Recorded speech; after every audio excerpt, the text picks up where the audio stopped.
অন্যতম একজন সহযোগী এবং সৌর শাসনের ফ্যাসিস্ট শাসনের যে সবচেয়ে বেশি শেখ হাসিনাকে সহযোগিতা করেছে সাবেক অবৈধ এমপি, বিধাপতের এমপি এবং অবৈধ সংসদের অবৈধ স্পিকার শিরিন শারমিন চৌধুরীকে আজকে লালবাগ থানার একটি হত্যা প্রচেষ্টার মামলায় তদন্তকারী কর্মকর্তা তাকে গ্রেফতার করে বিজ্ঞ আদালতে উপস্থাপন করে তার বিরুদ্ধে 2 দিনের রিমান্ড দরখাস্ত দাখিল করেন। তদন্তকারী কর্মকর্তা আদালতকে বলেন, এই শিরিন শারমিন চৌধুরী ফ্যাসিস্ট হাসিনার একজন অন্যতম সহযোগী, তার বিরুদ্ধে লালবাগ থানায় হত্যা প্রচেষ্টার মামলায় বৈষম্য বিরোধী আন্দোলনের সময় আজমপুর রাস্তায় সেখানে গুলি করে একজন আন্দোলনকারী আশরাফুল তাকে হত্যা করা হয়। এই মামলায় সে এজাহার নামী আসামি। সে 5 আগস্টের পর যে আত্মগোপনে চলে যায়, তাকে এই আত্মগোপন অবস্থা থেকে পুলিশ গ্রেপ্তার করে এবং এই মামলায় যেহেতু সে এজাহার নামী আসামি এবং সে ফ্যাসিস্টের অন্যতম সহযোগী হওয়ার কারণে তাকে স্পিকারের মতো একটা বড় ধরনের পদে তাকে অধিষ্ঠিত করেছিল।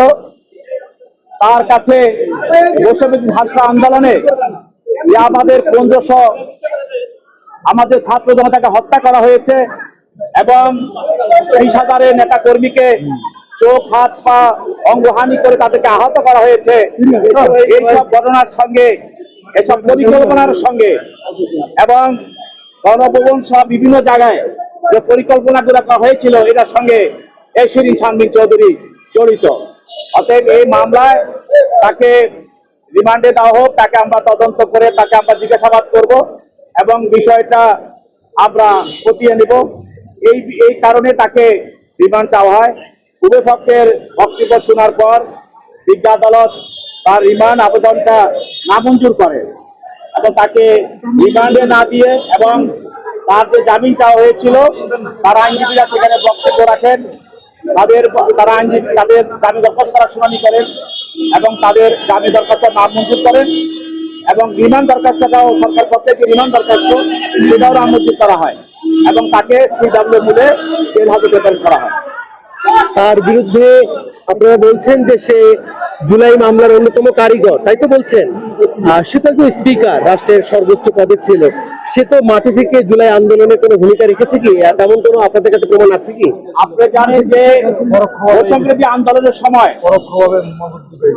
এই ঘটনার সঙ্গে পরিকল্পনাকারী রয়েছে, ষড়যন্ত্রকারী রয়েছে, আর্থিকভাবে সহায়তাকারী রয়েছে এবং যারা প্রত্যক্ষভাবে তারা অংশগ্রহণ করেছে, সবাই একই হত্যায় ষড়যন্ত্র, পরিকল্পনা, অর্থ সহায়তা সরাসরি তারা অংশগ্রহণকারী, প্রত্যেকেই এই অভিযোগে অভিযুক্ত।